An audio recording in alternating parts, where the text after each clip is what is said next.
Frères et sœurs en Jésus-Christ, bonjour.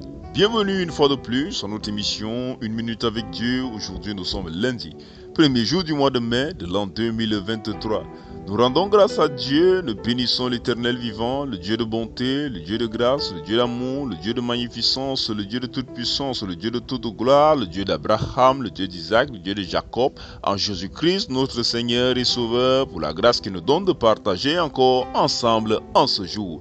Je suis le serviteur Manel. Et mon bien-aimé, je voudrais que nous partagions ce verset. Il s'agit d'Ésaïe, le chapitre 8, le verset 19. Il est écrit: si l'on vous dit, consultez ceux qui invoquent les morts et ceux qui prédisent l'avenir, qui poussent des sifflements et des soupirs, répondez, un peuple ne consultera-t-il pas son Dieu? S'adressera-t-il aux morts en faveur des vivants?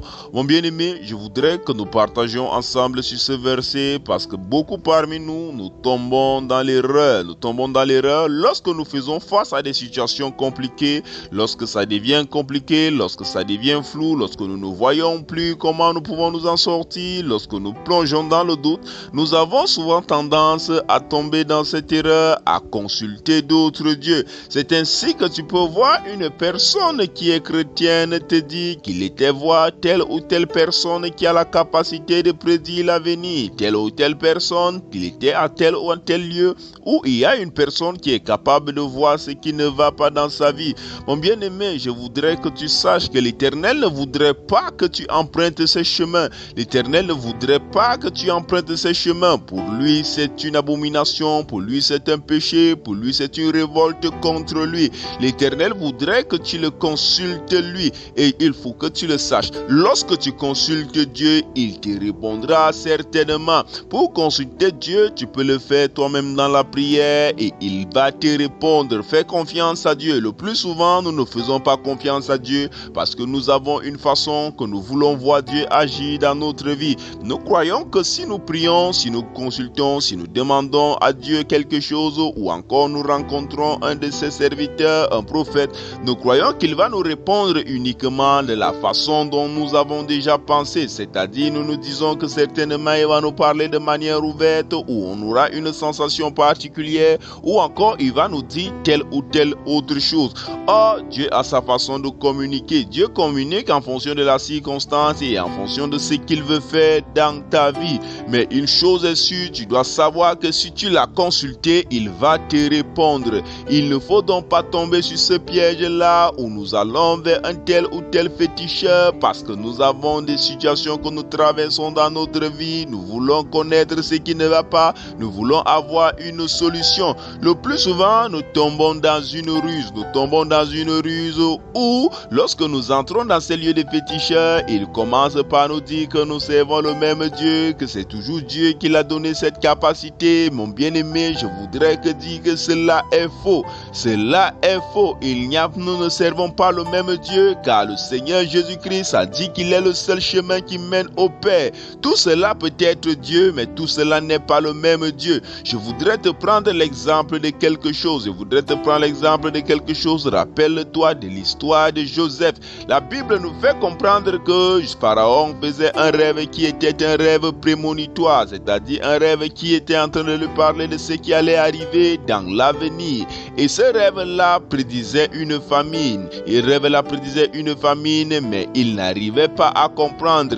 Et par la suite, Joseph va être à mesure d'interpréter le rêve, lui qui était serviteur de Dieu. Voici ce que tu dois comprendre ici. Pharaon avait bien évidemment eu un rêve prémonitoire, mais est-ce que pour cela il servait Dieu? Ce n'est pas parce que quelqu'un a vu quelque chose dans ta vie, ce n'est pas parce que quelqu'un t'a dit quelque chose qui ne va pas dans ta vie qu'il fait forcément, il sert Dieu. Mon bien-aimé, tu peux entrer dans une maison de féticheurs, on te dit bien évidemment ce qui ne va pas dans ta vie, on te dit effectivement, ou encore on t'apporte une solution temporaire dans ta vie, mais je voudrais que tu saches ceci, cela n'est pas en accord avec la volonté de Dieu et cela peut te faire ne pas entrer dans ton salut, ne pas avoir ta vie éternelle. Je voudrais que tu le saches ce matin, l'Éternel aime la fidélité. L'Éternel ne voudrais pas que tu tombes dans ce piège. Pendant que je parle, je sais qu'il y a beaucoup parmi nous qui le faisons. Le dimanche, nous sommes à l'église. Le lundi matin, nous écoutons notre émission. Nous écoutons notre émission en matinée et en soirée. Nous sommes chez le féticheur et en soirée, nous sommes chez celui qui invoque les morts, celui qui fonctionne avec des esprits impurs. Mon bien-aimé, ma bien-aimée, il faut que tu saches que l'Éternel veut que tu le consultes lui et lui seul, que tu ne regardes qu'à lui, que quelle que soit ta situation, que tu te mettes davantage dans la présence de Dieu, que les problèmes ne soient pas pour toi une occasion d'abandonner Dieu, mais tout au contraire, que les problèmes soient pour toi une occasion d'entrer davantage dans la présence de Dieu. Et lorsque tu entres comme ça dans la présence de Dieu, une chose est certaine, il est celui qui est le plus fidèle. Il n'y a pas une autre personne, il n'y a pas un autre esprit qui peut être fidèle comme Dieu. Alors certainement, je te le dis, il te donnera une réponse. Peut-être pas de la manière dont tu penses, mais ce qui est sûr, il te donnera la meilleure des réponses, celle qui te permettra de sortir de ton bourbier. Que l'Éternel te bénisse, que Dieu te bénisse. Comme d'habitude, prends une position, celle qui te semble la plus humble possible. Prions ensemble afin de confier notre vie, notre journée à Dieu. Au nom de Jésus-Christ, nous sommes en prière. Dieu Tout-Puissant, Dieu Créateur du ciel et de la terre, Dieu de bonté, Dieu d'amour, Dieu de magnificence, nous venons devant ta face dans le nom puissant et souverain du Seigneur Jésus-Christ. Éternel, nous te bénissons, nous te disons infiniment merci pour toutes les grâces que tu déverses dans notre vie. Ô Dieu, ô Roi, tu es un Dieu d'amour, tu es un Dieu de bonté, tu es un Dieu de magnificence. Et nous savons que Père éternel, tu nous regardes point avec un regard de juge, mais avec un regard de compassion, d'amour, un regard de miséricorde. Et aujourd'hui, nous venons encore supplier ta miséricorde dans notre vie, car nous avons péché. Et nous supplions que ton sang qui a coulé à la croix, ô Jésus, nous lave et nous purifie en ce jour. Non point seulement nous, Seigneur, mais nous prions pour toutes ces personnes que nous portons dans nos cœurs. Nous prions pour nos familles, nous prions pour nos quartiers, nos villes, nos régions, nos pays, notre continent, l'humanité tout entière. Merci Seigneur de déverser ta miséricorde en abondance. Ô Dieu, ô Roi, en ce jour, Père éternel, nous te supplions, nous te prions d'une manière spéciale, Seigneur.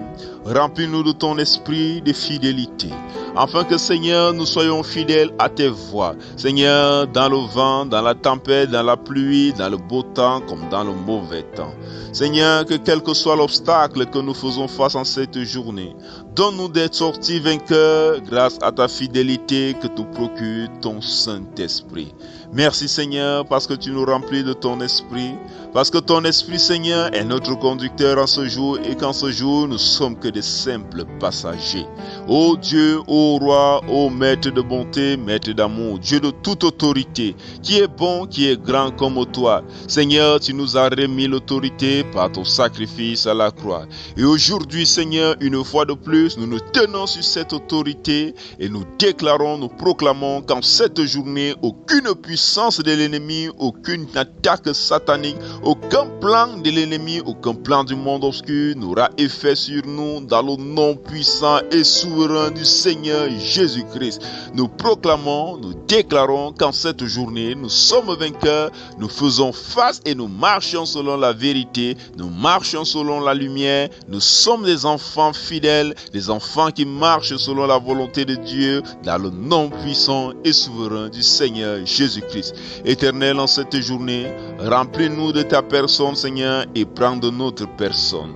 Ô Dieu, ô Roi, ô Père, nous te supplions en cette journée de prendre possession d'une manière particulière, une fois de plus, de ton Église. Souviens-toi d'elle, non point comme un juge, mais comme un consolateur, comme celui qui apporte la lumière, Seigneur. Suscite, Seigneur, des hommes qui parlent de la vérité, des hommes qui enseignent la vérité, des personnes qui se plaisent dans ton service. Éternel vivant, éternel Dieu d'amour, d'amour, préserve, Seigneur Dieu Tout-Puissant, tous tes serviteurs, des loups, Seigneur Dieu Tout-Puissant.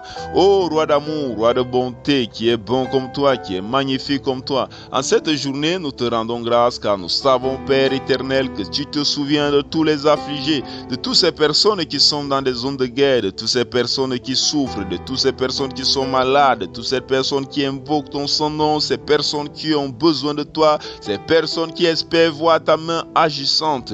Sois béni car tu es bon, sois béni car tu es magnifique. C'est par Jésus-Christ, au nom de Jésus-Christ que nous t'avons prié. Amen. Bien-aimés, sois bénis, soyez bénis. Nous vous souhaitons une bonne semaine et nous vous prions, continuez à prier pour nous afin que cette émission avance. Nous remercions également toutes ces personnes qui nous soutiennent. Que Dieu vous bénisse abondamment. À demain, s'il plaît à Dieu. Shalom.